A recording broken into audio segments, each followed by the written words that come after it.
బాలు ఏదో వెతుక్కుంటూ ఉంటాడనమాట. ఆ పూల గంపను తీస్తూ ఉంటాడు. అటు పెడుతుంటాడు, ఇటు పెడుతుంటాడు. అయితే ఇమ్మీడియేట్‌గా అక్కడున్న మీనా వచ్చి బాలు మీద తన పైట కొంగుతో ముసుగేసేస్తుంది. "ఏ ఏంటి పైట కొంగుతో ముసుగేసావు" అంటే, "ఆ! నువ్వు అలా మాట్లాడతావేంటి? మొన్న కూడా ఏదో వెతకాలని వెతుకుతూ నా కొంగు పట్టుకొని అలాగే తిరిగావు కదా! మరి ఇప్పుడు కూడా అదే చేసావేమోనని చెప్పేసి ఆ రకంగా నీ మొహం మీద నా పైట కొంగు వేశాను" అని చెప్తుంది. దాంతో "అదేం లేదు" అని చెప్పేసని, "ఇప్పుడెక్కడికెళ్తున్నావు? ఈ పూల గంపలు పట్టుకొని ఎలా ఎళ్తావంటే" "ఏముంది ఆటోలో వెళ్తాను" అంటే, "అదేంటి?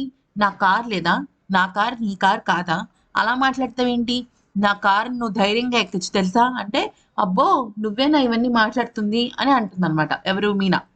అంటే అప్పుడు బాలు అంటాడు, "ఏం చేయమంటావు? మా నాన్న, మీ అమ్మ ఇద్దరు కలిసి నిన్ను ప్రేమగా, జాగ్రత్తగా చూసుకోమన్నారు. మరి జాగ్రత్తగా చూసుకోవాలి కదా!" అంటూ బాలు మీనాకి షాక్ ఇస్తాడు. మొత్తానికైతే మాత్రం బాలు లోపల మనసులో ప్రేమ ఉంది కానీ బయటికి చెప్పటం లేదు.